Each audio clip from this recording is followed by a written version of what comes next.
whatever links were sent to you, the videos which were recorded videos which were sent to you, the links seem to be down and they were behaving a little erratically. So for your convenience, we have uploaded all the NIYANTRA videos, the training series videos, also on YouTube, and you can access the YouTube link with this link. So it's a small web URL. So it's bit.ly/NIYANTRA 2014 training. Okay. So in case you have already attended the training and if you don't want to look at the webinar, then this might not be useful.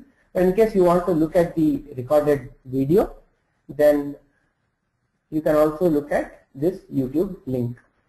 Okay, so please take a moment in noting this down, bit.ly/NIYANTRA 2014 training. Also in tomorrow's mail also the same link will be sent to all of you over email. So you can access it via email as well. Now, having said that, let me start with a small topic which I could not finish yesterday. So as you all know, you will be using the NIYANTRA architecture for your projects, and one manifestation of the RIO architecture is the myRIO, the hardware architecture. And what is myRIO? We've seen yesterday.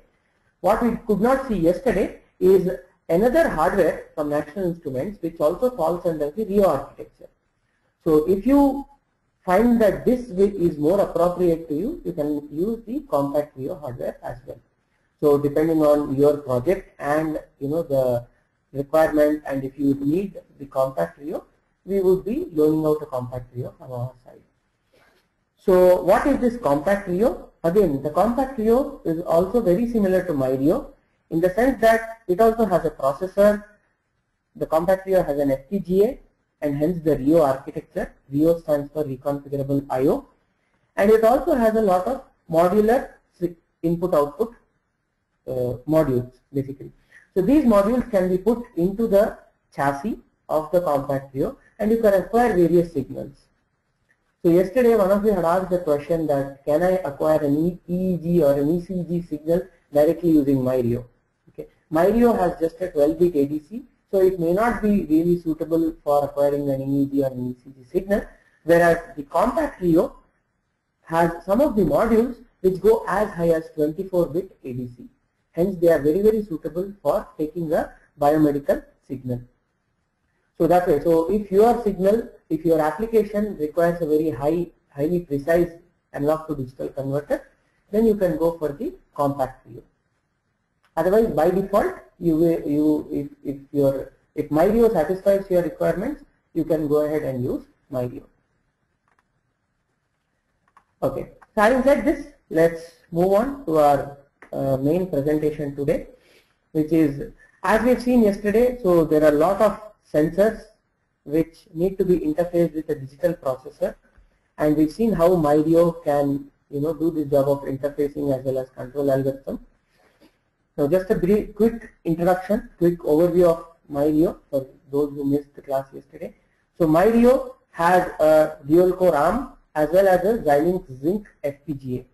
So it has an ARM processor which is dual core 660 MHz ARM processor, and also a Xilinx FPGA. Both of them combined into a single IC, what you see in the middle. So the next one feature is that the myRIO has a Linux real-time operating system running on it, and it has user-defined LEDs, integrated Wi-Fi, which will help you in keeping the myRIO wirelessly connected to your development system or to your laptop, USB connectivity for quick setup, 40 channels of FPGA I/O like SPI-I2C, UART, pulse width modulation, encoder input, etc. So we will be seeing some of these today. And then 10 channels of analog input and analog output. Also stereo audio input output for audio related processing applications. Onboard 3-axis accelerometer, which we interfaced yesterday using the Express VIs, and you were able to observe the tilt of the myRIO. So how much was it tilted in what direction, or was it vibrating, etc. we were able to observe. It also has a 6 to 16 volt supply, which means that you can just connect a lead acid battery, 12 volt lead acid battery directly to it. The only thing is you need to make sure that the polarity is correct. So having said that, let's go ahead and start interfacing sensors one by one to myRIO. So the first interfacing that we will be seeing is a simple analog input interfacing. Now at this point of time, let me go into lab view and write the program for interfacing. So I have my myRIO target. So for those of you who might not remember, what I have here in front of me is the Project Explorer. The Project Explorer is required for all myRIO applications because if I just have a simple VI, it may not be able to, the simple VI will just be running on my laptop. If I want that VI to execute on myRIO, I should have a Project Explorer. I should have two targets added under the project. One of them is my computer, which is there by default, which is basically my laptop. And the other one is of course the myRIO. And if I add a VI under myRIO, it will get executed on the myRIO. So add a VI now. Let me just call this demo VI, my demo VI. Okay. So I have my demo VI here. So I have a small sensor here. I will show you the setup as soon as I finish building this demo code. So I want to acquire an analog input. So how do I do that? I go to the myRIO VIs, go to analog input. So this is the express VI, okay, which will basically acquire the analog input and give it to me. So I know that the sensor here, I have a small potentiometer sensor here. So the potentiometer is connected to port number A or connector number A, pin number A1. So I use this pin. And then as usual, I have to put this inside a while loop with an approximate wait of around 10 milliseconds or so.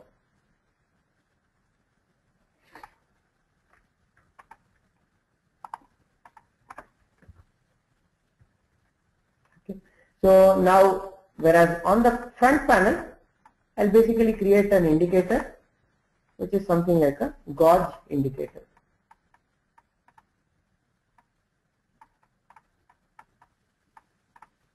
Okay. So what I have right now is my express VI, which acquires the analog input from connector A, analog input 1, connected to gauge input.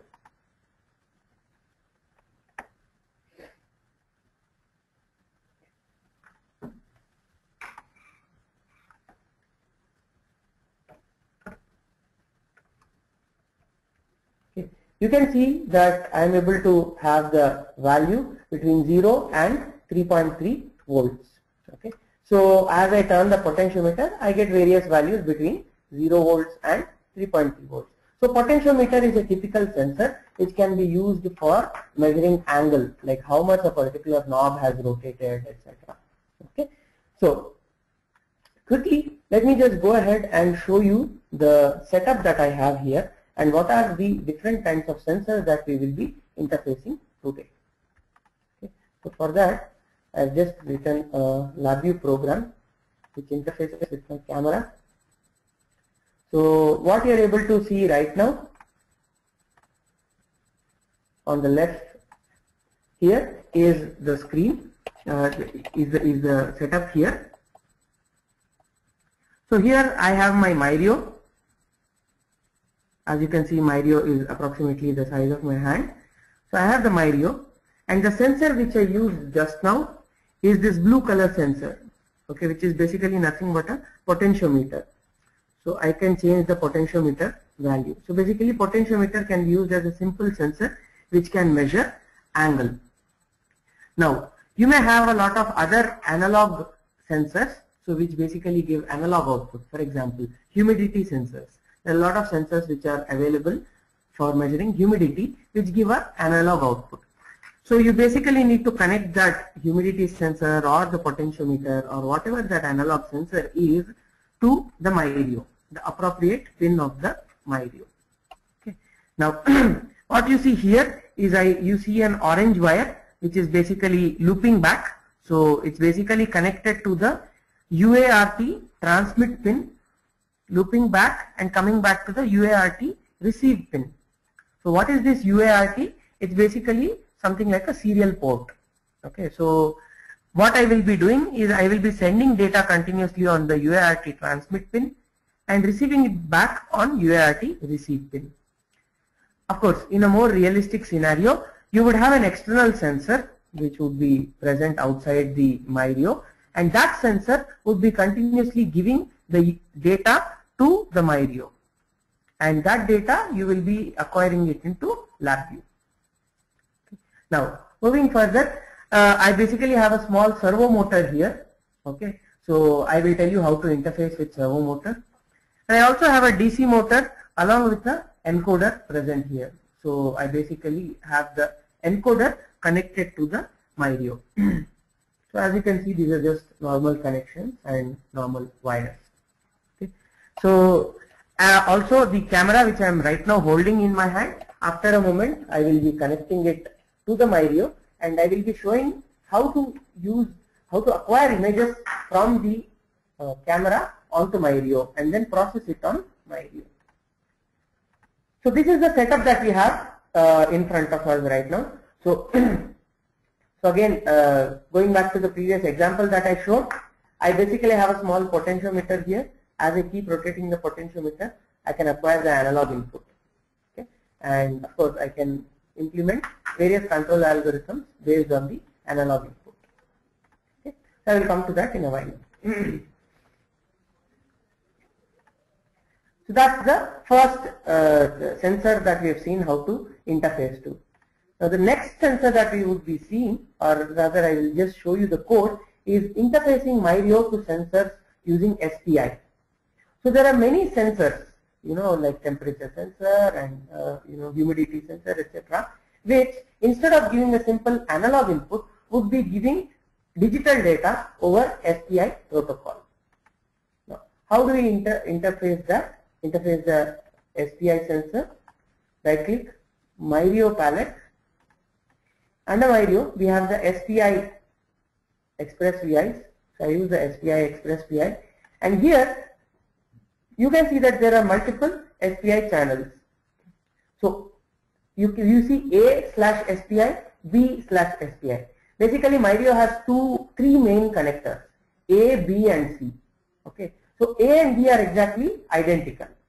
Okay, and so basically here what we are mentioning is the SPI port which is present on the A connector. That's what you want to interface. There are multiple modes in which you can interact with the SPI output. You can write, access it in write mode, read mode, or write and read mode.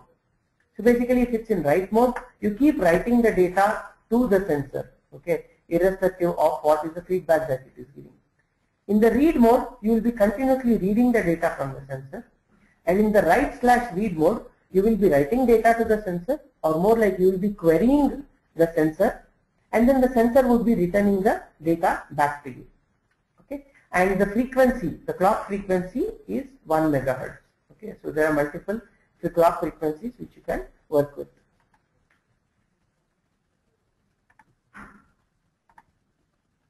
Okay, frame length and clock phase, is it leading or trailing, basically clock polarity. So all these are a little more involved concepts of SPI. Once I click OK, you can see that, okay, let me just do a write/read. Okay, you can see that there are multiple things here. First, how many frames to write? What all frames to write? Which is basically nothing but an array of integers. Okay, and these array of integers, each of it is a byte basically. Okay, each of it is a single byte. So here you have, the byte which the byte sequence which you want to write. Okay, given in the form of this array, and then once you write that data to the SPI sensor, whatever it reads the data back, it can be accessed by using the frames read. This also is available to you as a byte array. Okay, so this is basically the SPI communication VI.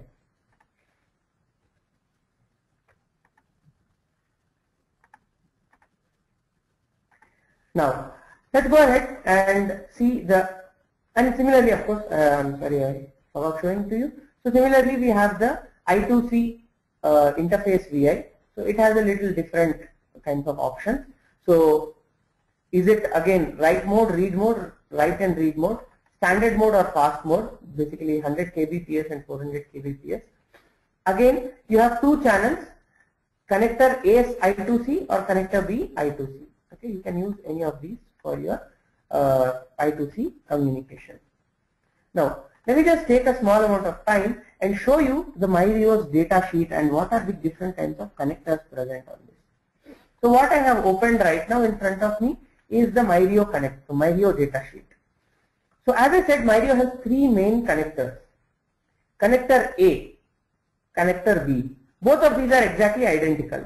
Okay, and this is what is the pin configuration on the myRIO. Okay, how do you acquire this? How do you get this data sheet? Just Google for myRIO user manual, you will be able to get it. Okay, so you can see that there is a 5 volt supply, there is a 3.3 volt supply, there are digital grounds, and then there are 4 analog inputs, 2 analog outputs. This is per connector. So because there are 2 connectors, in fact there are 3 connectors, so the number of analog inputs is more. Okay, and here you can see that DIO 0 to DIO 4 are general purpose digital input output. DIO 5 to 10 can be used as a normal digital output if you want. But if you want, you can also achieve any of these specialty functions that you see at the top. What are these specialty functions? SPI clock, SPI master in slave output, MISO, SPI master out slave input. Basically, these 3 pins, DIO 5, DIO 6, DIO 7, in their specialty mode, they can be used to communicate with the SPI sensor. And that is, the program for that is what we saw just now. Similarly, we have a few DIO 8 to 10 are basically meant for PWM, which means that you can use these in order to generate a known PWM signal. So as I said, PWM stands for pulse width modulation. It basically means that you want to change the output duty cycle by changing the amount of time that the PWM signal is on and then the amount of time that it is off. What is the advantage of doing this? The advantage of doing this is that overall the average value of the PWM signal you can vary by varying the duty cycle of the PWM. Now, similarly, we see that there are some dedicated pins for UART RX and UART TX. So what is UART? I'll cover that in some time. So basically, this is the connector A. And then connector B also has exactly same pins. Okay, that's why we have connector B as well. And then after this we have a third connector, connector C, which is on the other side of myRIO, which looks a little different. And the pins here are also a little different. So you can see that there are 2 analog outputs and then 4 analog inputs.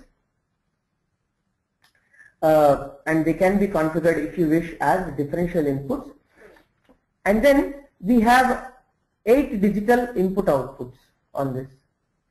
And again there are some specialty functions like pulse width modulation, encoder, etc. Okay. So what are these? We will be seeing it in during this session.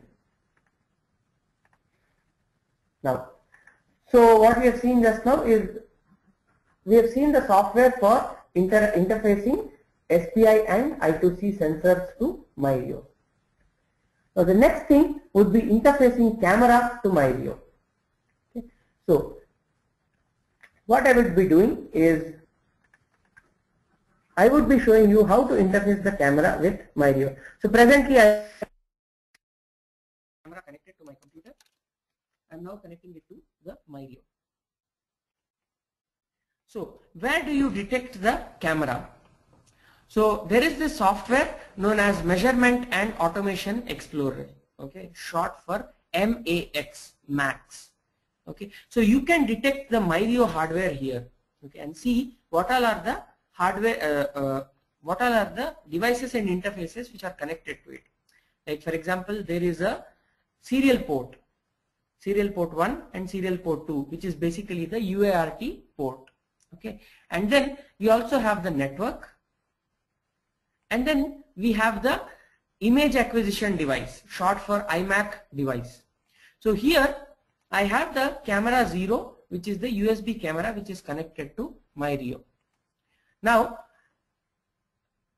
this means once I get the camera detected here in Measurement and Automation Explorer, I can go to lab view and interface with that camera just like any other camera.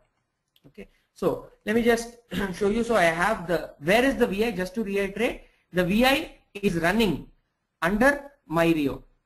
Okay, so my demo VI is the VI. So let me open this. So this is the VI. Now the way that I acquire data from the camera, as I said yesterday, it's exactly the same as it is on my computer. Okay, so I right click, go to Vision and Motion, Vision Express. So some of you who have attended the second class, many of you who have attended the second class would remember that these two were the only VIs which are used for the image acquisition and image processing. So even for myRIO, I will use the same VIs, Vision Acquisition. So in fact, if I didn't tell you that this code is running on myRIO, you will not be able to find any difference between whether it's running on myRIO or on your computer. Okay, so that's of course a very, very great advantage. Okay, so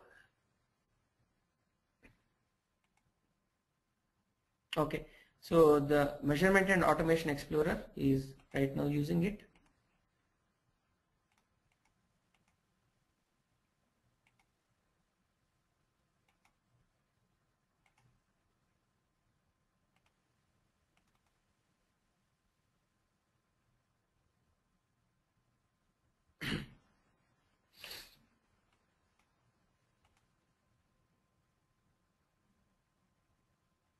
So I have the camera. So if I press the run button, basically what you are seeing, the image that you are seeing is not directly connected to the computer.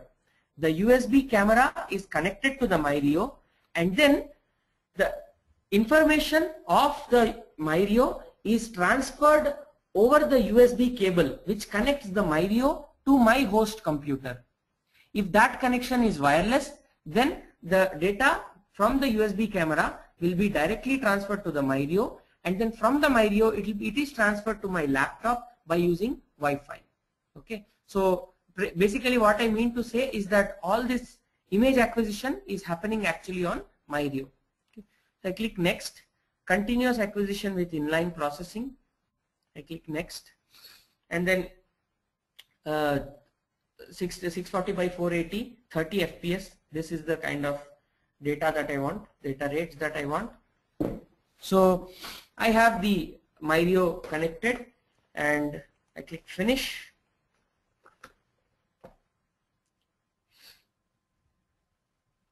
So now again, I'm reiterating, so this program will be running on myRIO. Only the front panel is what is visible on my computer.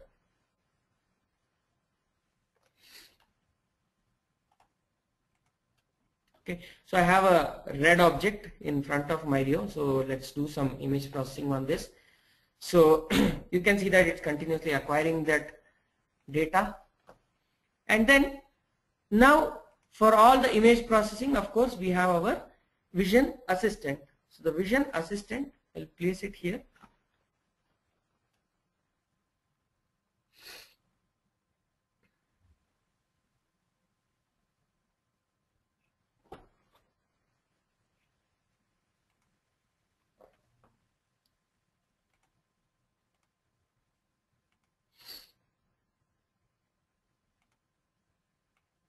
Okay, so the output of this image out, I will give it to the input of the Vision Assistant, and let me run the program. So let's say I have a red object in front of the camera, and once I stop it here, this image is what is conveyed to the vision assistant. Okay, so now if I open the vision assistant, I'll be able to get the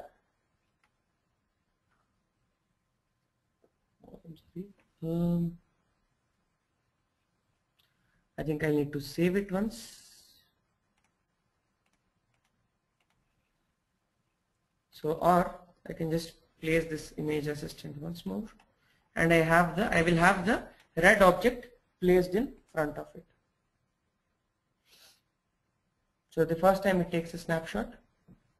No, it's still not coming. Anyway, so what I will do is I will show you the processing that needs to be implemented on this. So from this image, I basically want to separate out the red part. Okay, if there is a red object, I want to separate it out. So this is a color image. Okay, so I have to basically do a color plane extraction. I click on color plane extraction and I want to extract the red plane. Okay, and then, or before even doing this, in fact I can do a color threshold. Okay, so how do you know what to do? As I said, if you spend 1 or 2 days in tweaking around with the Vision Assistant software, you'll be able to understand how this software works. Okay, it's something like Paint and PowerPoint. That's it. Okay, so you can define your thresholds, for which image you will pass. Okay, and then which image you will, filter out. Okay, so you can define these thresholds for red, green, and blue. Okay, so for some of you who might not be understanding this, so every image, okay, every red color image is made of 3 components: red, green, and blue. And what this particular VI does, this particular step does, is you can adjust the threshold, okay, such that only the pixels which have the red value within this range are passed out. Rest all are filtered. Okay, so that's what these 3 tabs mean. Okay, it's just one example of the kind of processing that you can do on this on the image. Okay, and so let me just do a color threshold, and in the color threshold, my threshold for green would probably be, green and blue would probably be very low. Okay, and my threshold for red would be high, so that the red is detected. Click OK, select finish, and then the image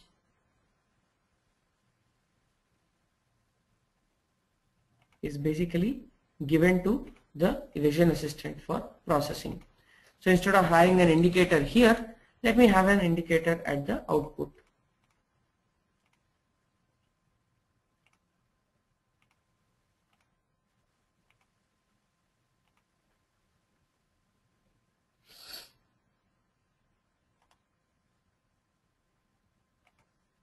Okay, so you can see that basically the red object is getting detected. So it still needs some more fine tuning before it's detected correctly. So the object that I have, the outline that it is there, it's basically detecting it. Okay, and similarly there are a lot of other VIs, especially for things like edge detection. If you want to implement edge detection, which means, let's say you have an object, okay, and you want to find out what is the outline of that object, and is the shape of this rectangle or is it a circle? You want to figure that out. Then that kind of processing also you can do it on the Vision Assistant. Okay, so if your project is basically on Vision Assist, on image processing, if it involves image processing, I would strongly suggest you to take some time and explore the Vision Assistant so that you can get a feel of what all processing and computation you can do. Okay, so that's about interfacing camera to the myRIO. Okay, so what all are different, what are the possibilities with which you can work out once you have a camera interface to myRIO?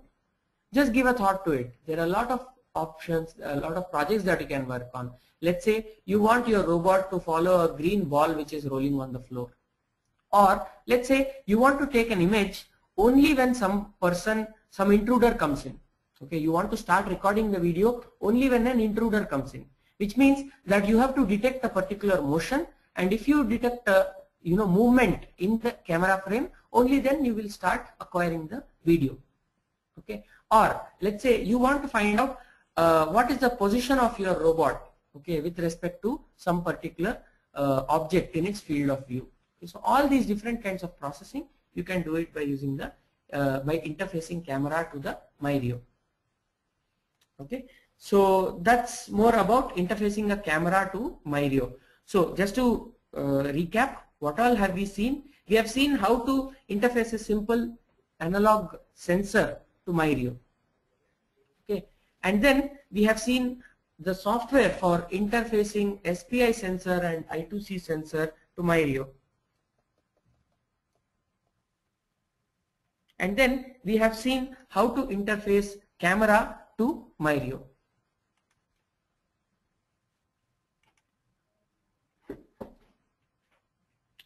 Okay, so these three are the main sensors that we have seen till now. Now let's go ahead and see some more actuators, okay, which might need to be interfaced in your project. Okay, one of the most common actuator which is used. Okay, so for those of you who don't know what actuator is something which causes a movement. A DC motor is an actuator. A servo motor is an actuator. A stepper motor is an actuator. Okay. Electromagnet, a solenoid valve, it's an actuator. A pneumatic piston is an actuator. Okay, so how to interface some of these actuators like DC motor or servo motor, RC servo motor, etc. to your myRIO. Okay, that's what we will be seeing now. Now, what is this RC servo? Okay, RC servo is basically it stands for radio control servo. Basically, this is the kind of servo which is commonly used in hobby electronics. Okay, so if you know a lot of vendors like RoboKits, Rido Labs, etc., they basically sell these RC servos, and you can interface this RC servo to myRIO or your microcontroller, and you can command it to hold the output shaft at a precise angle. Okay, so whatever angle you command, that angle it will stay. Okay, now how do you command the output shaft to be at a specific angle? Now some of you might be wondering, what is the use of this? Like a DC motor is enough for you to rotate a shaft, right? But and then whenever you want, you will stop the shaft of the DC motor. But the problem with DC motor is that it's not a closed loop feedback system, which means if you have a robotic arm and if you have just a plain DC motor without any feedback, then when an additional load is applied on the robotic arm, the DC motor will budge. It will budge, meaning it will shift from its position. Why? Because there is no closed loop feedback on the position of the DC motor. Servo motor, on the other hand, maintains the angle that you specify. So depending on the input that you give, it will maintain the output at a fixed angle.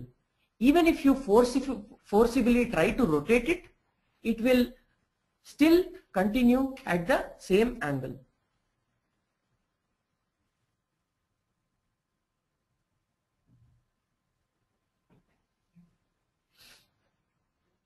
Okay, so having said this, let's go ahead and see how to interface with this servo motor. And the protocol for interfacing with these RC servo motors is that you give a 1 millisecond on pulse, and then you give a 10 to 20 milliseconds off pulse. Okay, so if you do this continuously, then the servo motor will be at the minimum most position, which is something like, let's say, 0 degrees. Whereas if you give 2 milliseconds on pulse and let's say 10 to 20 milliseconds off pulse, then the servo motor will move to the maximum position. And for all the intermediate values that you give, the servo motor will take intermediate values. Okay, so basically this is how you control the position of the RC servo motor. Okay, you basically give a pulse whose on time varies between 1 millisecond to 2 milliseconds continuously. Okay, so depending on is it 1 millisecond or 2 millisecond, or is it somewhere in between, the output shaft is held at a specific value. Okay. Now let's go ahead and implement the program. Now, because we want to send or vary the on time of the digital pulse, we will be using the PWM output functionality. Okay. So as I said, myRIO has several pins which have specialty functionality, and one of that special functionality is PWM. PWM stands for pulse width modulation. Okay. So let me go to my demo VI. Okay. I delete the code which I made earlier.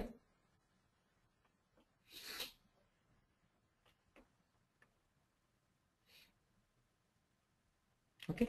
And here I have my servo motor connected to, I think, PWM 0 of connector C. Okay. So let me just go to myRIO, go to PWM, and what is the PWM that I want? As I said, I have connected my servo signal input to connector C, PWM 0. This is what I have connected to. Okay. What is the frequency of the PWM? In this case, I know that the off time is more or less, off time plus on time is more or less 20 milliseconds. So let me set the frequency to a constant of 50 Hertz. 50 Hertz corresponds to 20 milliseconds. Once I press validate, it will tell me whether it's allowable. So because there's no error, it's allowed. Okay. And then I have to set the duty cycle using the input of the Express VI. Okay. I click OK. So now, just to remind you the way that the servo works. So the on time plus off time that I have basically selected in my VI just now is 20 milliseconds. Okay. And then the on time should vary between 1 millisecond to 2 milliseconds. Now 1 millisecond, it corresponds to a duty cycle of 1 divided by 20, which is basically 5%. Okay. So 5% is the duty cycle, starting duty cycle that I need to start from. And then the ending duty cycle, the maximum duty cycle that I require is 10% duty cycle. Why? Because 2 milliseconds on time corresponds to a duty cycle of 10% for a 20 milliseconds period, overall period. Okay. So that's why I basically need to make sure that the duty cycle varies between 5% to 10%. Okay. Now because the duty cycle in this case is expressed as a fraction of 0 to 1, instead of using this, let me use this as the control.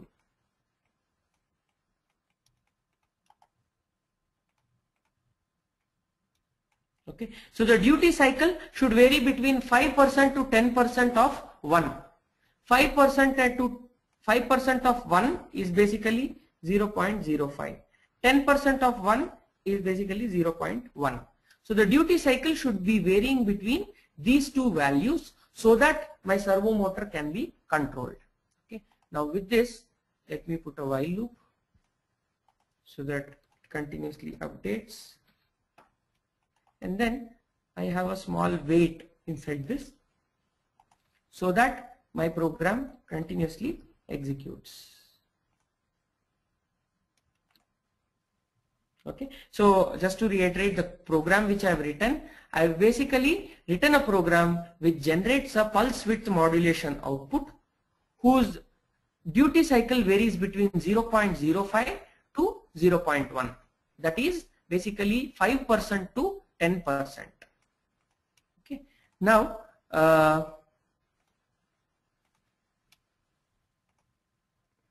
let me run this program. So as I give different inputs, the servo is rotating. So let me open the camera display VI under my computer to show you the actual servo motor. Oh, I'm sorry. The camera was connected to my computer, so let me just disconnect it from myRIO and connect it to my computer.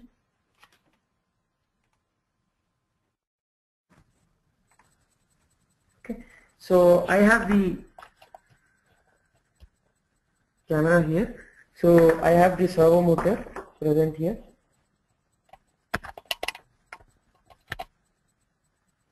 Okay, so as you can see that whenever I change the left side, the duty cycle, you can see that the output of the servo motor is changing.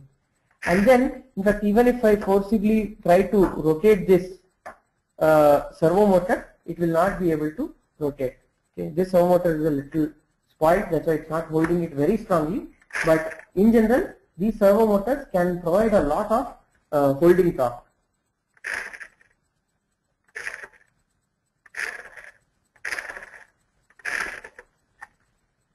Okay. So you can see that for various kinds of duty cycle input, I have the different kinds of servo motor output.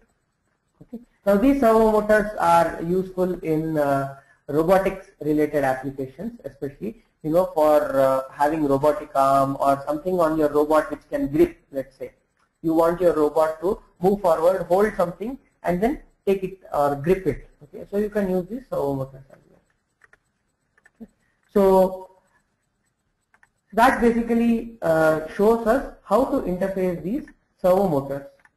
Okay, servo motor. When I say servo motor, what we have here is not an industrial servo motor. So industrial servo motors typically they basically are much bigger than this, and then they have much higher torque, and the feedback for that is usually encoder output. Okay, and then so you take the encoder feedback and then implement the closed loop control on some controller, and then you give the output to the DC motor. Okay, so that's an industrial servo motor. Okay, so what I have just showed you the demo of is a hobby servo motor. So that is what is used in hobby electronics and robotics.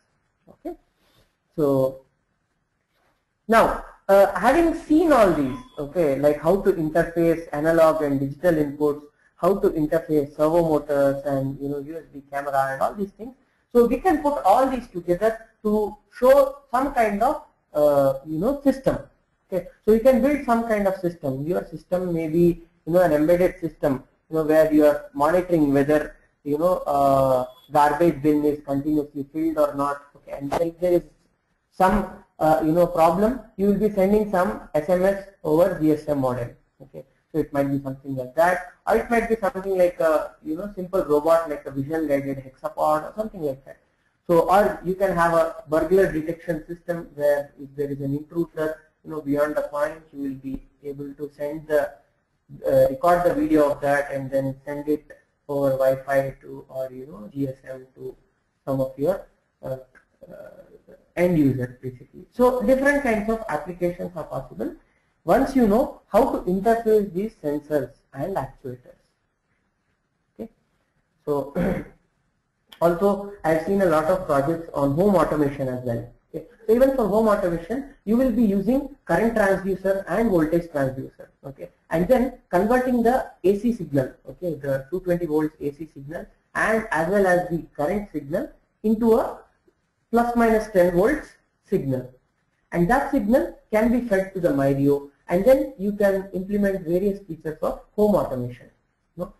You can control relays using the digital outputs of myRIO, and then by controlling these relays, you can control various electrical appliances like lights, fans, geyser, etc. Okay, so these are all the different kinds of inputs and outputs which are available using myRIO. Now the next thing that I would be showing to you is is another sort of interfacing which many of you might be requiring. So which is known as UART, standing for Universal Asynchronous Reception and Transmission.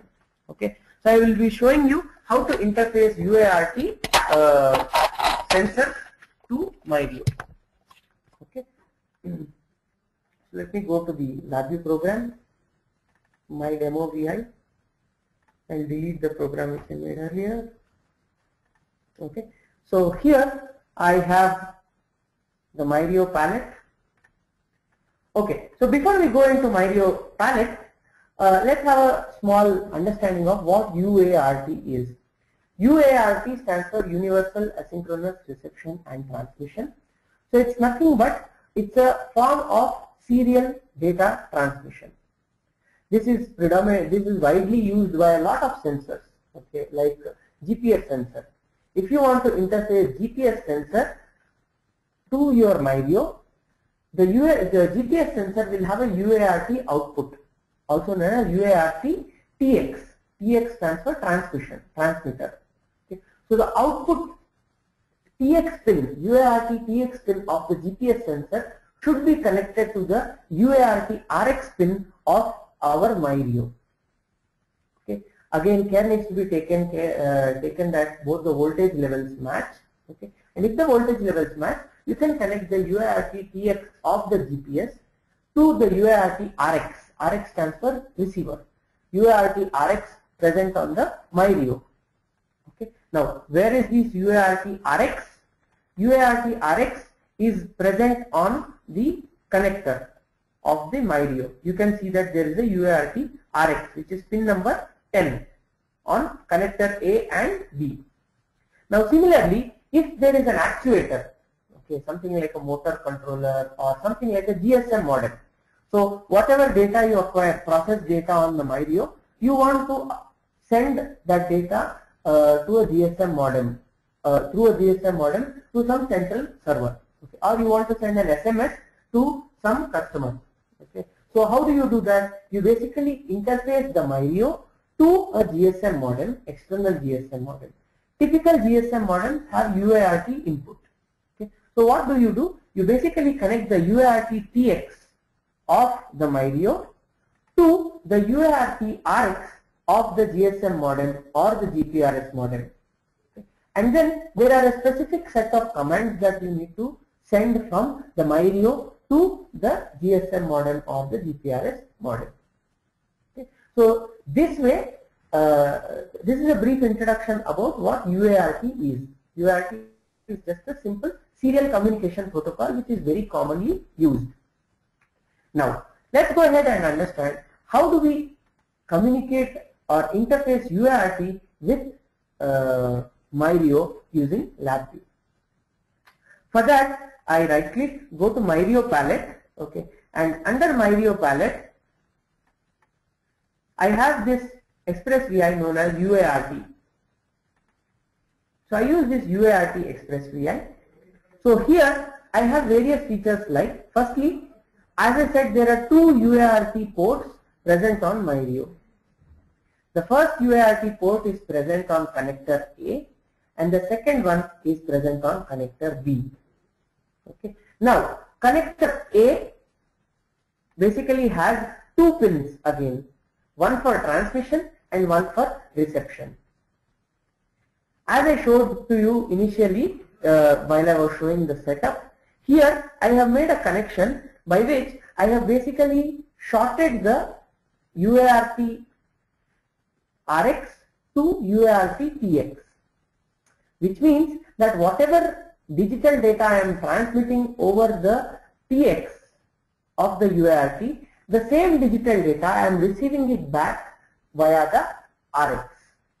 Okay, so that is what looping back means. Now, here are some of the features of the digital transmission. The first feature is, are you reading the data or are you writing the data? Of course, I want to do both, but for the first VI, let me just keep the mode as write. Now the next setting is communication setting, which basically means the baud rate at which I want to communicate. Now, what is this baud rate? Baud rate is, simply put, it is the bit rate, which means how many digital bits are transmitted per second. That is what baud rate means. Okay, so the baud rate 9600 means that 9600 bits are transmitted per second. Now, why is this information important?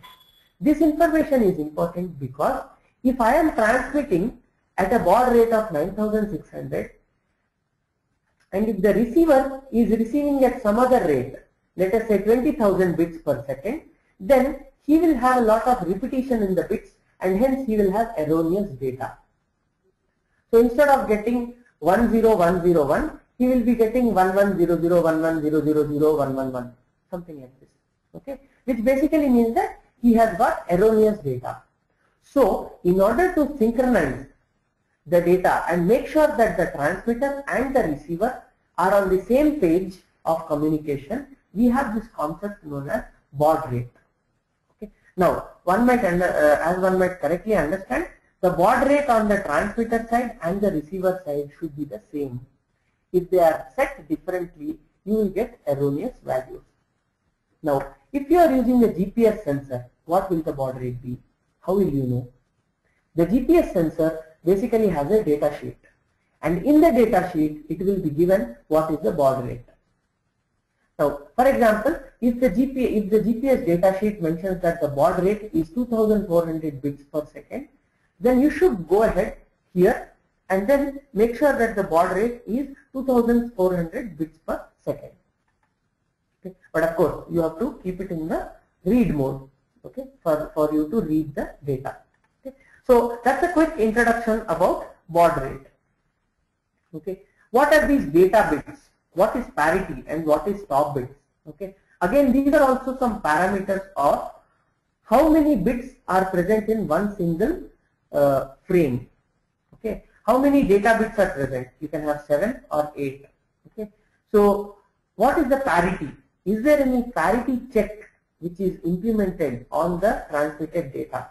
Okay. Now all these also you need to find out from the sensor data sheet. If your sensor is a GPS sensor, then you need to find out what should these be. Okay, so the GPS sensor data sheet will give you how many data bits are transmitted, what is the parity, what is the stop bits.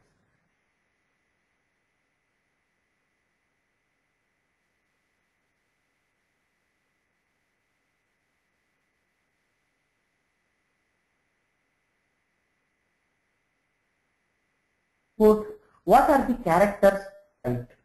Character is nothing but the byte. What all bytes should it write? Okay, should it write into the serial port? That is what we mean here. Input for this, okay, simply a constant. Characters to write. Let me just continuously transmit my name. Okay. Now this I have to put it in a while loop. Now many of the actuators, okay, if they are requiring UART input, they have a specified protocol. For example, if you are using a GSM modem and if you are communicating the data from myRIO to the GSM modem using UART, then there are a specific set of commands called AT commands. Okay, they look something like this. So the command to write will look something like AT followed by a space and then a dollar, and then you will have, you know, some command. Okay, for example, if it's an SMS you want to send, you have to write SMS, and then whatever is the text you have to write it in the code, like hi, how are you? Okay, this is the SMS. Let's say if you want to send an SMS, so I am not exactly, you know, I don't remember the exact protocol, but it will be something like this. Okay, so that if you send these characters, send these bytes in this particular order to the GSM modem, the GSM modem will actually transmit this data to the phone number that you specify. Of course, you have to write the phone number also here. Let's say something like this, phone number, and then the message will be hi, how are you? Okay, so I'm just giving you an example of how the, you know, protocol looks like, the AT command looks like. Okay, it's not exactly this. I don't remember the exact syntax for the AT command. It looks something vaguely similar to this. Okay, you have to give what is the command, and then what is the phone number, and then what is the actual data. Okay, now this is on the sending side. Okay, so on the sending side, let's say we send this once every 1 second. Now, as I said, I have made a loop back connection. Okay, so for you to clearly understand it again, let me just open the system, show you the connections again. So here, as I said, I have the myRIO and for the myRIO you can see the yellow wire here. The yellow wire is doing nothing but it is taking the RX TX signal, transmitting it over this yellow wire, and then it's receiving back and giving it to the RX. Okay. Now in a real scenario this is useless, because why do you want to receive the same data that you transmitted? You want to interface to an external sensor. So instead of actually looping back, this wire will be coming from an external sensor. Okay, and then the data will be coming back into the RX. Okay, but because I don't have an external sensor right now, I have looped back. Okay, so let me just connect this back. So I have the TX connected to the RX. So this while loop takes care of the continuous transmission. Okay, and now I have to continuously receive the data as well. Okay, and that data is coming from the loop back.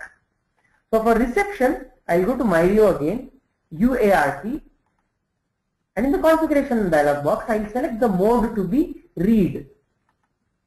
Okay, and then once you say that you want to read, you have to specify to the UART how many bytes you want to read. Now, why do you need to specify this? Because the UART is an independent hardware part. Okay, so as and when the bytes are coming in, the UART will store it in a register. Okay, now if you want to acquire all this data, you will basically have to specify to myRIO how many bytes do you want to read at once. Do you want the myRIO to give one byte at once to you, or do you want to give the myRIO to give a bunch of 10 bytes at once? Okay, or if you select this option of read all available, then it will basically read all of the available components. Okay, all of the available data. Now, as I said, the configuration settings should remain exactly the same as the transmitter, so that's why I have not changed it. Okay, and then what I do is I have a while loop around this, and here I also have a timing of 1000 milliseconds, so that it reads once every 1000 milliseconds. Okay, and the characters read, I want to display it on a string indicator. Okay, so whatever it has been read, it will be displayed here. Okay. In an actual scenario, as I said, because this command will be going to your GSM modem or your GPRS modem, it will actually send the SMS. Whereas in this case, there is no hardware like that. That's why all you will be able to see, because there is a loop back, whatever data is present here, you will be able to see it in the bottom window.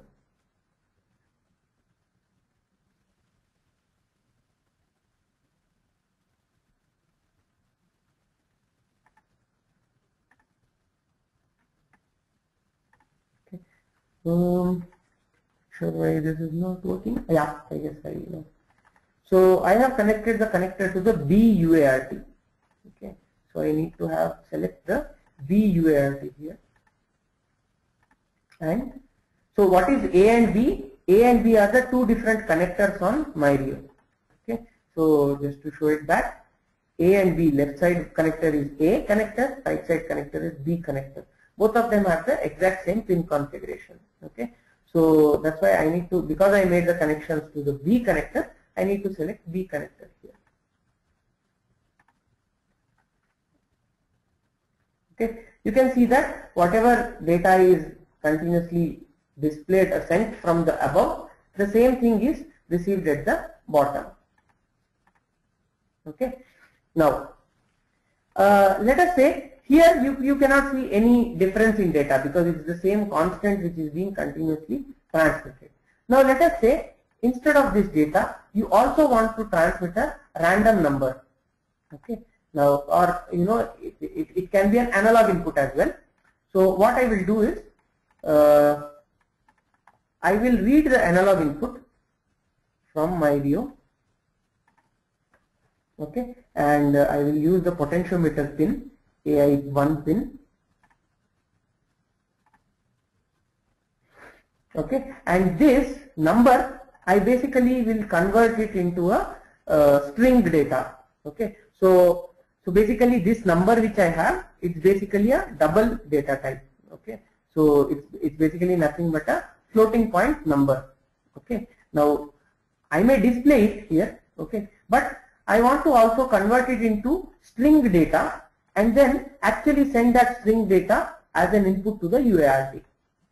Okay, now let me just go ahead and convert the string data. For that I will use the string palette, number to string conversion, number to fractional string. Okay, so this is the VI which I will use. Okay. And the fractional string, whatever I have, I will give it to the character to transmitter. Okay. And this is the data which will be transmitted. Okay. Now I may choose to concatenate an end of line symbol also, so I will show that to you in a moment. Basically, so I continuously, so what am I doing here? I am acquiring the analog input, okay, and then I am converting it into a string. String is nothing but an array of bytes. Okay, so I am converting it to an array of bytes and then giving it to the UART. Now this UART can actually transmit the data over the UART TX, and then it will be read externally from the UART RX, and it will be displayed here. Okay, so though it is running in the same program, I hope you are able to understand the significance of what I am doing. If you have a GSM modem, actually whatever this data is, you will be connecting it to the GSM modem, which means that whatever is the analog input acquired, you can transmit it using a GSM modem to as an SMS. Okay, so it's as simple as that. Okay, so here let me just run this program.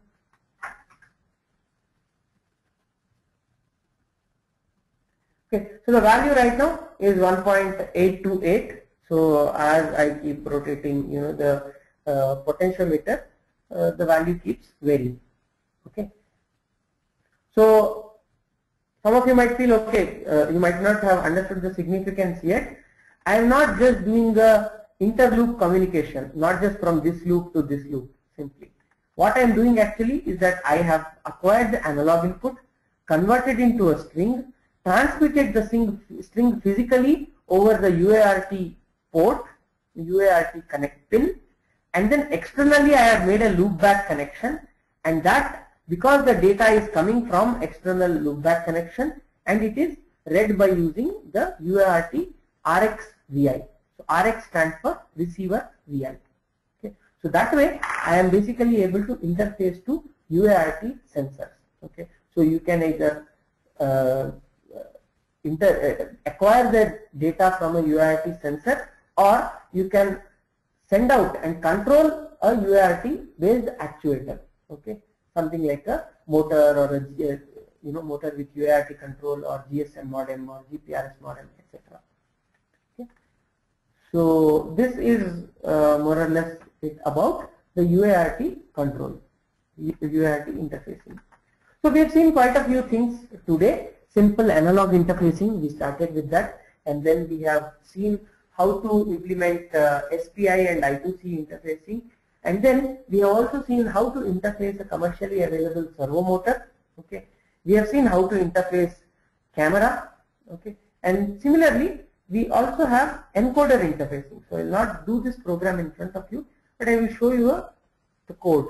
Okay, it's not very difficult to understand. So all I have here is under myRIO, I have used the encoder VI, and then so here I have the encoder setup ready here. So let me just show it to you. Okay, so let me run the computer camera display VI here again.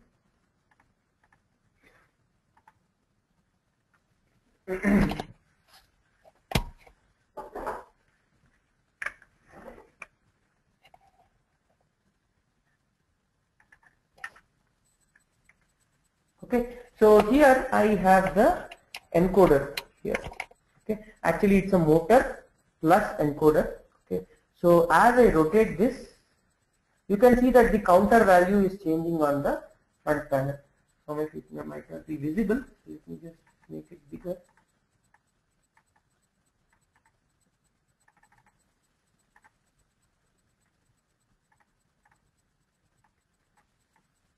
Okay. So it's the encoder value.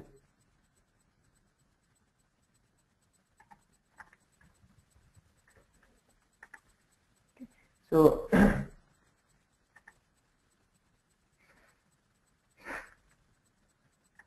okay, so I have the encoder setup plus motor setup here. As I keep rotating it, you can see the encoder value. Okay, which means basically you can find out how much the rotation has happened.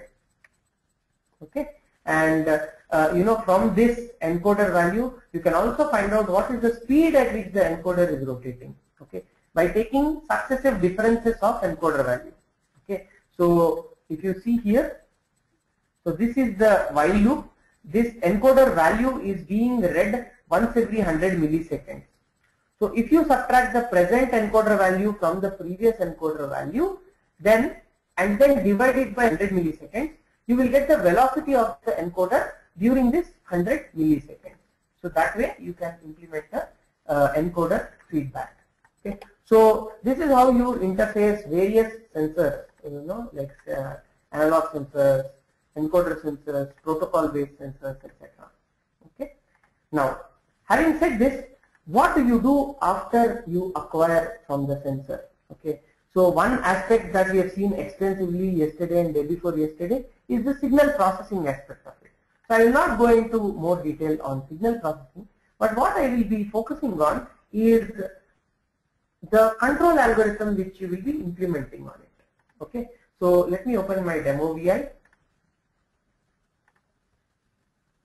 So in the demo VI, so let me just retain the analog input, rest all I will delete.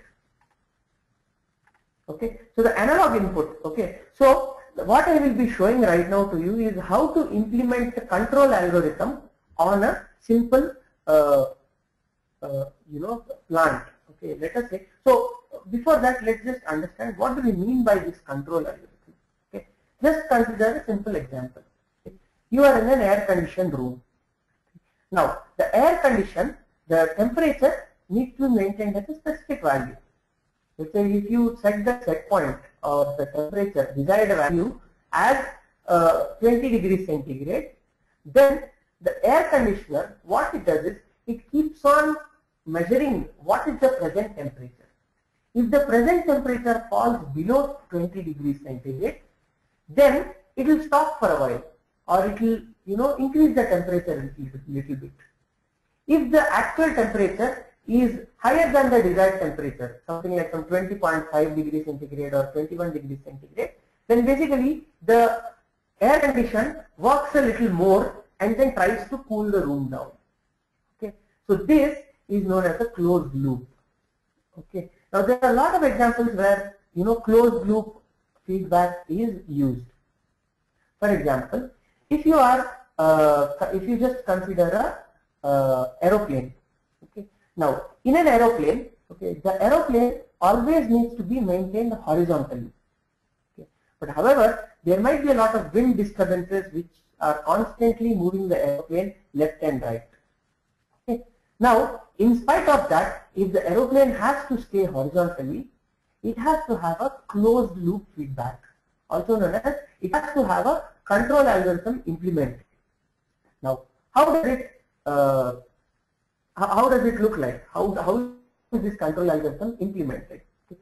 If let us say the aeroplane has bent a little towards left, then a tilt sensor, TILT, tilt sensor, basically which measures how much the aeroplane has tilted, a tilt sensor measures how much the aeroplane has tilted, and that value it will give to a controller, and the controller finds out that the aeroplane has tilted to the left side by so and so amount.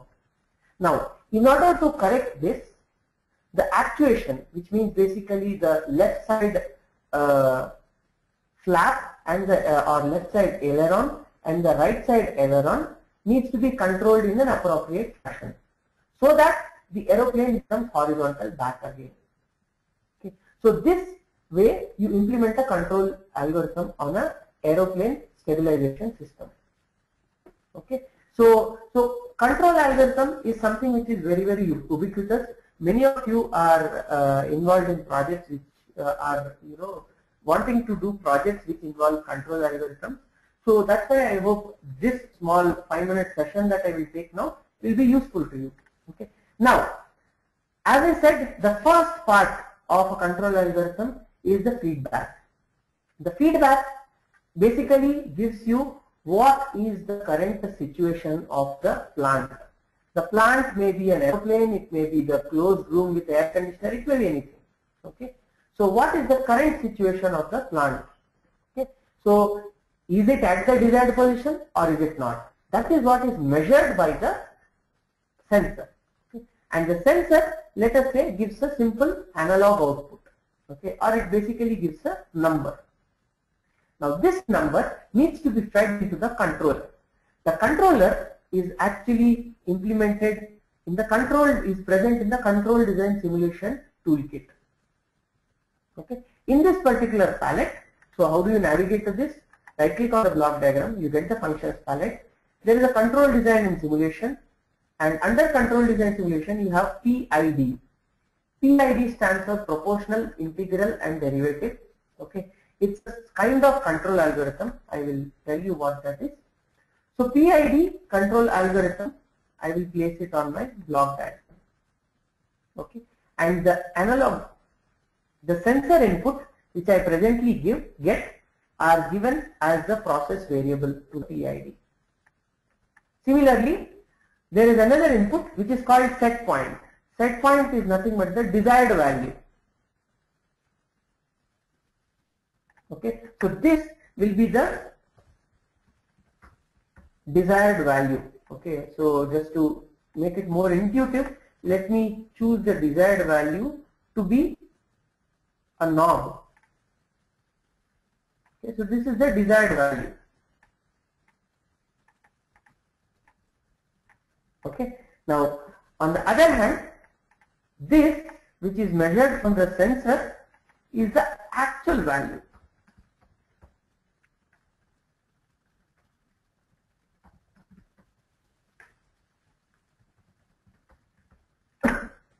Okay.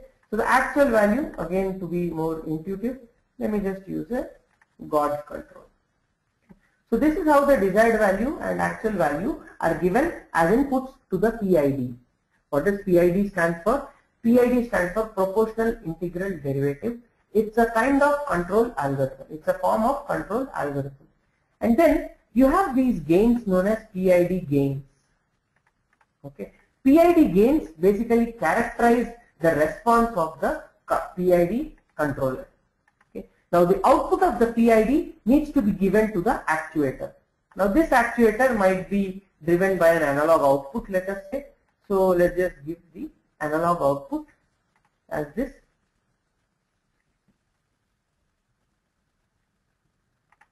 And the output of the PID will be given to this. So this, when put within a while loop, is called a closed loop control, closed loop PID control. Of course, I need to have a small delay so that it runs at a appropriate frequency, something like 100 times a second or something like that. Okay, so this is called a PID. Okay, and this is how it is, how simple it is to implement it in lab view. Okay, and now the inputs, the PID gains, are nothing but the gains or the values or the parameters which define how quickly the PID responds. Okay, so it would be beyond the scope of today's session to cover PID in detail, but to give a very small overview of how PID gains behave, this kind of approach, this kind of thought process would be very useful. So let me just give the thought process. If you increase the derivative time if you decrease the derivative time, okay, and hence effectively increase the derivative gain, then it means that the PID VI responds to velocity changes very quickly. Okay, which means let's just consider a small example of a control system. Okay, let's say I have a robot. Okay, and the robot is basically balancing itself. Okay, by using the tilt sensor. Okay, so that consider a Segway, for example. Okay, Segway is nothing but it's a small robotic kind of arrangement. So you basically have two wheels, and the Segway keeps balancing itself. Okay, by taking the feedback from the tilt sensor. Okay, so if the tilt is something greater than 0, then the motors keep moving backward, and if the tilt is something less than 0, then the motors keep moving forward. So that way a control algorithm is implemented. Now, if I have too high of proportional gain, okay, it means that the kind of correction, the kind of feedback correction which is given to the motor, even for a very small amount of angular displacement, is very huge. Which means even for a very small, even if the Segway, okay, or the robot falls a little bit, okay, from the 0 position, the amount of correction which is given back by the motor is very huge and very sudden. Okay, so that's why the proportional gain should be adjusted appropriately. Okay. Similarly, integral gain. Integral gain basically means that if the robot is continuously facing the steady state error, or if the the robot is continuously leaning forward, okay, if you increase the integral gain, it will become better. Okay. Now on the third one, which is the derivative gain, okay, if you increase the derivative gain, even for sudden changes, the robot really becomes paranoid. Okay. As long as the value stays at some value, some fixed value, it may be 0, it may be non-zero. Okay. The derivative gain doesn't care. If the value changes from its present location, then the derivative gain kicks in, and then it tries to oppose that change. Okay. So the proportional, integral and derivative, these three are the three different parameters of the PID controller. Okay, I'm not sure if how many of you could understand whatever I said right now, because PID is in itself a little sophisticated concept to understand. So what I would suggest is go to Wikipedia page after this session and try to read the Wikipedia page on PID. Okay, you will be able to get some idea on what is a PID controller. But the bottom line to remember here is that you acquire the analog input from the sensor or any kind of input from the sensor, some number, give it as the process variable to the PID VI. Where do you find PID VI? Right click on the functions on the block diagram. Under control design simulation, PID, the first VI. Okay. Desired value you will be giving from a front panel control. PID gains you will be giving as an input to the PID, and then you will be giving the output of this to the actuator. Actuator may be a servo motor, it may be a solenoid valve or anything like that. Okay. Now the important thing to notice here is that because you can connect myRIO wirelessly, you can also do PID, vary the PID gains while the robot is running, okay, without having to connect it to your computer physically. Okay. So these are some of the aspects of sensor interfacing. Okay. Now, having said this, I want to remind you of the fact that there are two modes of programming for myRIO.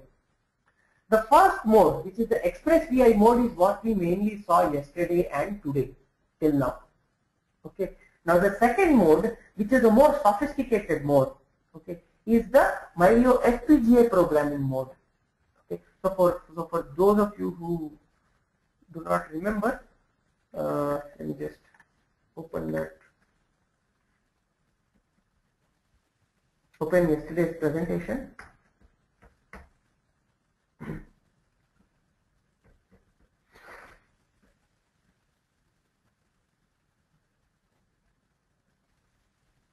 Okay, so as I said, this is the architecture of myRIO. You basically have a processor, FPGA and IO, all of which is programmable by LabVIEW. So what the mode which we have seen yesterday and today till now, we have been programming only the processor, and by using the express VIs, we have been communicating to the FPGA, and there was a default personality which went onto the FPGA. So all that the processor and the express VIs were doing was they were communicating to the FPGA. Now that is the simpler mode of programming. The more sophisticated mode of programming is when you use both processor and FPGA and then dump the codes on processor and FPGA. So I will quickly take you through that for 5 minutes. Now, as I said, whatever code you write under the processor will get executed on the myRIO. Now similarly, if we expand the chassis, we have the FPGA target here. Now, for us to write a program on FPGA target, we basically need to right click on the FPGA and say new VI. Now this VI will be the FPGA VI. So whatever program I write here on the FPGA VI will get executed on the FPGA, and whatever program that I write under myRIO directly, let me call this processor VI, RT processor VI. So this RT processor VI will get executed on the processor of the myRIO, whereas whatever code I write on the FPGA will be executed on the FPGA of the myRIO. Now, as one of you might expect, if you right click on the FPGA block diagram, you will not be able to see as many options that you see on the processor. If you right click on the processor, you can see a whole lot of options here. Okay, mathematics, signal processing, data communication, vision and motion, where you can interface with camera and all these things. Whereas on the FPGA, the number of icons that you see, the number of functionalities that you see is rather limited. Okay, so but still a lot of these can implement a whole lot of functionality on the FPGA. Now on the FPGA, if you write a program, okay, something like if you write a sequence structure, and under programming, if you put a weight of, let us say, 1 microsecond, okay, it is possible to do that on FPGA. Okay, 1 microsecond, which means, let me just write a simple program in front of you. Add frame before. So I have a small FPGA program where so how do you interact with the IO? The IO can be interacted using the connector block. So you basically expand this folder, drag and drop this onto the FPGA VI. This is the way how you interact with a particular connector, a particular pin. Okay, so I have to, if I want to configure this as an output, I have to right click and say change to write, and then that pin will become an output. So what is the physical pin? Connector A present on the myRIO, DIO 0 of that. So let me just say I want to turn it on for precisely 3 microseconds. So this code does that. 3 microseconds. Okay, if you want, you can just go for 100 nanoseconds as well. And then I add a frame after, and then the same digital input output, I want to make it 0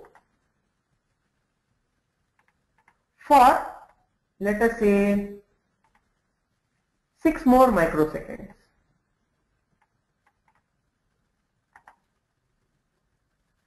Okay, 6 more microseconds. Let me clean up the diagram.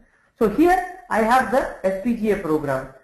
So you can do any of this IO. You can interact with the input output. It can be analog also, in fact. Okay, you can interact with the input output. Okay, and then you can give very precise timing. Okay, that you can wait for exactly 3 microseconds or 200 nanoseconds or something like that. And then you can put this entire thing in a while loop. Okay, so this means that the program continuously runs, gives an on pulse for 3 microseconds, off pulse for 6 microseconds. Okay, so this is the level of command that you get when you go to FPGA programming. Okay, so some of you have some projects for which potentially FPGA programming can be used. Okay, so in that case, please discuss with your mentor. Okay, and in order to understand FPGA programming in a little bit more detail. Okay, so that you can architect your plan of action for you keeping the FPGA in mind. So also, just to inform to everyone, I have talked to all the mentors once more. So in case the mentors have still not contacted you, please let me know. Okay, right now on chat box. Okay, I will be able to make sure that they will contact you, tonight itself. Okay, so I have spoken to all of them and make sure that they contact you. But in case, either because you are in college or and they have all sent mails, giving you their phone number. Okay, so you can call them as well. But in case you are still not able to, get in touch with them, please, type it in the chat box right now. I will take some action on that. Okay, and also there is I promised that I would be sending you the myRIO software link, download link. But once I went back and saw that the software download link was almost around 14 GB. Okay, so right now if you don't have the software, then it would be better to rather download the student version of the software, student edition of the software, because that's very small. Okay, so if you want to download the student version of the software, just Google for LabVIEW Student Edition, and the link that you get, just download it from there. Okay, and in case you are selected for the next round, we'll definitely give you the myRIO as well as the software. Okay, now this is more or less it for the session, for today's session, as well as for our training. Okay.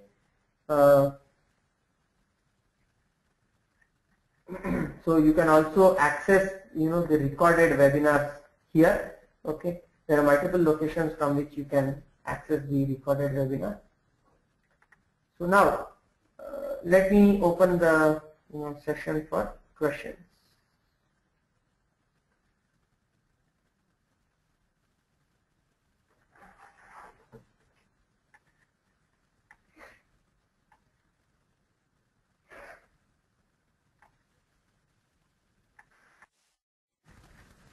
Okay, the questions.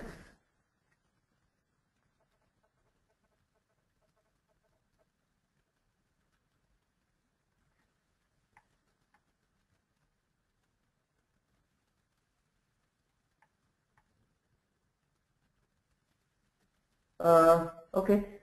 By the way, Mihir Kapadia and Ajay Bhaskar and Deepak Bhaskar. So you have had a concern in the beginning. Sorry, I wasn't able to see it. Some background music, you said it was coming. Hopefully that got resolved. Okay. So, and then next question, Amit Kumar Jha. Is myRIO board only also available? No, for the competition, board only won't be available. myRIO actual software is not very actual hardware is almost of the same size as the board only. So I don't see any reason that you need to use board only. Okay. Gautam had asked the question: Is there of AVR microcontroller can be interfaced to any type of RIO, or LabVIEW can be used for it? Yes, it can be. So the AVR microcontroller, you can communicate it using the serial port. But however, based on the rules of NIYANTRA computation, the main processing should be done on myRIO. It should not be done on the AVR processor. Now, next question is Prakhar Agarwal, please suggest the best software package for vision-based project. Prakhar, you just need to download the vision development module. Okay, so if you download the student edition, it actually has the vision development module, at least a part of it. Okay, if not, you just need to search for LabVIEW Vision Development Module, and then you can download that. Okay. Next question is, the links that we sent for the recordings are not opening. Yes, Ravi Teja, you are right. So I made an announcement also today at the start of this session. So there seems to be some problem with GoToMeeting site while it's opening that, hosting that webinar. That's why we also uploaded all the videos to YouTube. Okay, so go to this particular link. Okay, bit.ly/NIYANTRA 2014 training. Okay, if you just go to this link, you'll be able to find all the recorded sessions.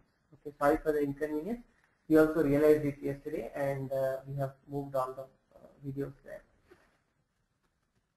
Okay.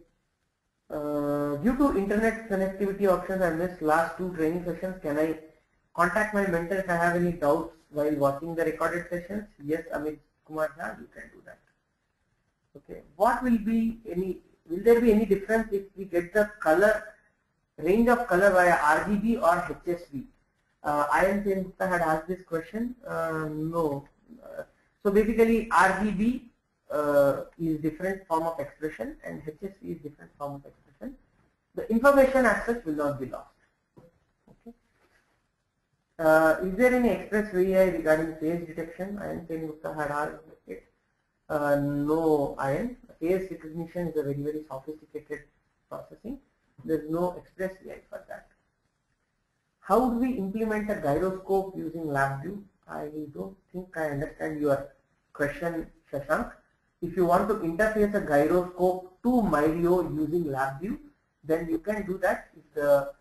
You can do that, of course. So your gyroscope will be given some sort of analog output. Okay. So you just give that to the analog input of myRIO and then acquire that voltage on myRIO. Okay. Next question: how can we get express VI of myRIO in palette? Good question. Akashdeep Verma had asked this question. So if you have already installed LabVIEW, then you may not be having myRIO on your palette. Okay. If you want to have myRIO on your palette, you have to install myRIO module. Okay. So let me just ping that link to all of you. Okay. So I'm just googling for myRIO module, as you can see. So LabVIEW 2013 myRIO module. So this is the myRIO module. So just Google for myRIO module, you will be able to get it. I am just sending that link to everyone. Okay. So you can just check from this link. So if you have LabVIEW already installed, all you need is this myRIO module. Okay. If I want to control the position of servo with analog input from sensor, how do I do that? Tony Matthew had asked this question. Tony, I thought I showed exactly the same thing. So let me just show it once more. So you have the RC servo motor. So the servo motor, basically you control this, and then you basically instead of giving the input from duty cycle, which is controlled from the front panel, you will give it from the myRIO analog input. Okay, so that's it. So instead of giving it from this duty cycle control, you will rather give it from analog input. Okay, so that's the way that you will say the control method. Next question is, how do I control the position of servo with digital output pin that does not have special PWM function? So one way to do that would be to in the program just write it on and off. Like in the program itself, you will have a sequence structure. In fact, I showed the FPGA code some time ago, right? It's the same way. So you have a frame, okay, where in the first sequence you will basically use the myRIO digital output. You will select the appropriate digital output, give a true value to it, give a true value, and then you wait for a specific amount of time, let's say 1 millisecond. Okay, then in the next frame you will basically make this false. Okay. If you press control button and then drag something, it will get copied. Okay, so that's it. So this will be the false. Okay, so true, wait for 1 millisecond, add frame after, and then wait for, let's say, 20 milliseconds. Okay, so this whole thing will be kept inside a while loop. As simple as that. So this will be a more manual way of implementing pulse width modulation. Okay. Now if you want it to be controlled, you can put this as a control. Okay. So but the disadvantage of this is that it is not as accurate as the PWM VI which is present. So the PWM VI is better way of controlling. So only if you have used all the PWM pins and if you have run out of PWM pins, only then go ahead with using the digital output. Okay. So that's the answer. How do we generate interrupts on the rising edge and falling edge of the signal? Surabhi Karandikar had asked this question. Very good question, Surabhi. So let me just show you the code for that. Okay.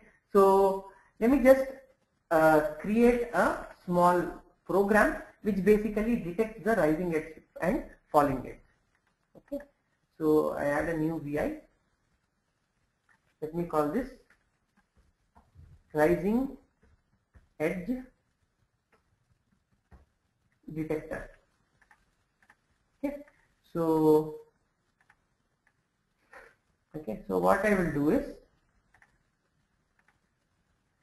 so the way that you detect rising edge is, firstly you have to get the digital input. Okay, and here let me select the, okay, not this actually, let me just select the digital input from the encoder. So my encoder input is connected to DIO 4. Okay, so it's connected to DIO 4. So let me just select DIO 4 here.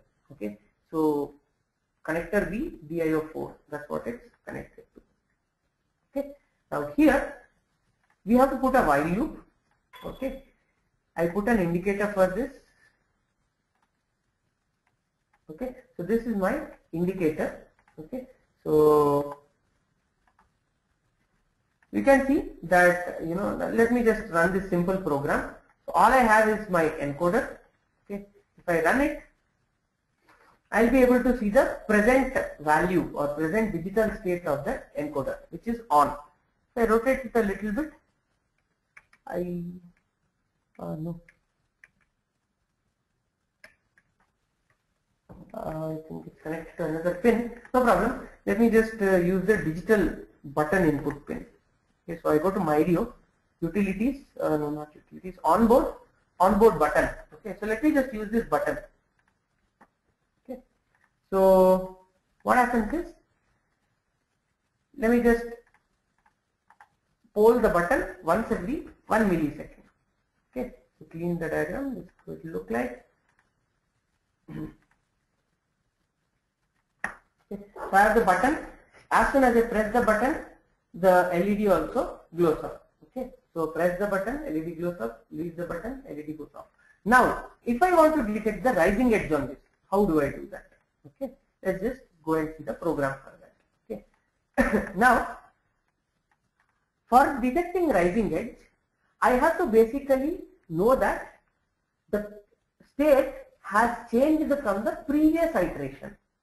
Okay, which means I have to pass on the information of the state of the previous iteration to the present iteration. So how do I do that? You do it by passing the data between the while loop iteration, and the way that I do that is by using the shift register. Okay, as I said day before yesterday, shift register is used to transfer data between while loop iterations. Okay, so I use this shift register, right click, replace with shift register, and this shift register data I have to compare with the present data.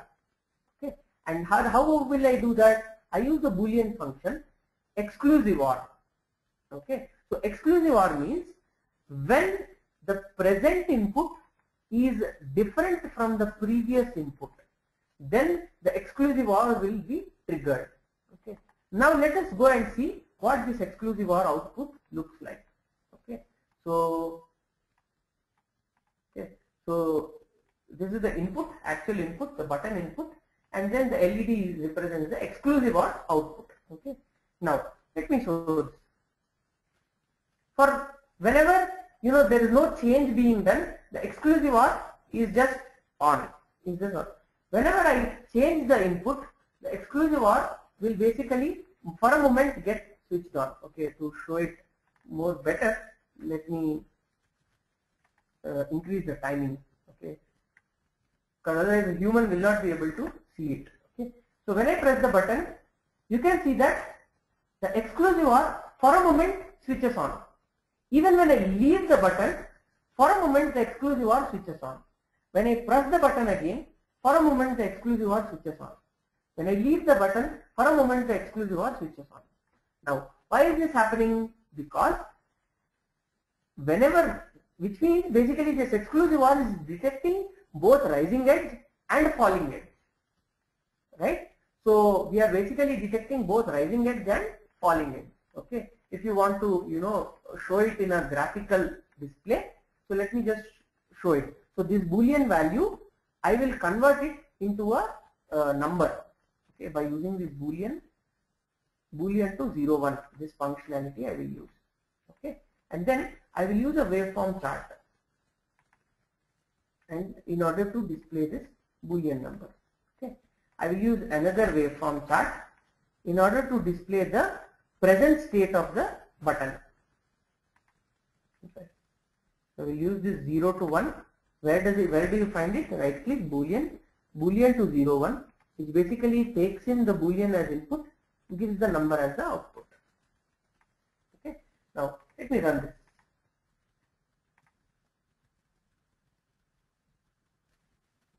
Okay. Now if I press the button, you can see the state change in the waveform 2. Okay, and then whenever there is a rising edge or falling edge, you can see the sudden spike when it comes to the. Let me remove auto scale.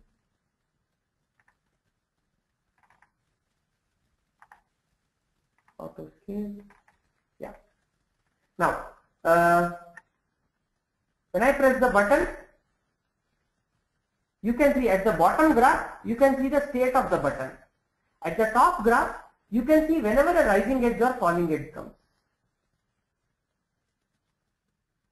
Okay, so this is how you detect the rising edge and falling edge when it comes to the Boolean button or a encoder basically. Okay, and it's the same code even on FPGA. Actually, even if you write this on FPGA, it will be the same code. Just that instead of using this express VI for acquiring the digital input, you will be using the node which is present under FPGA. Appropriate node, you will use it. Okay. So having said this, now what if I want to detect only the rising edge?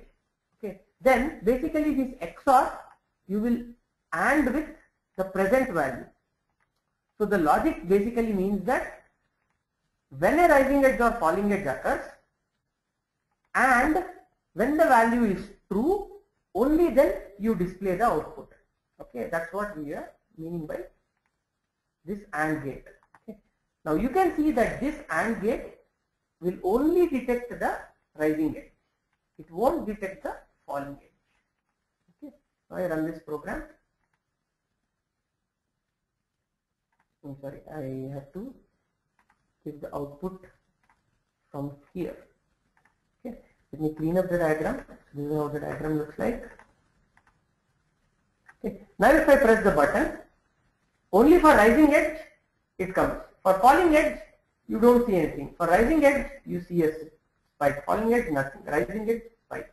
Okay. So this is the way that you detect the rising edge and the falling edge when it comes to myRIO. Okay. Hope that answered your questions.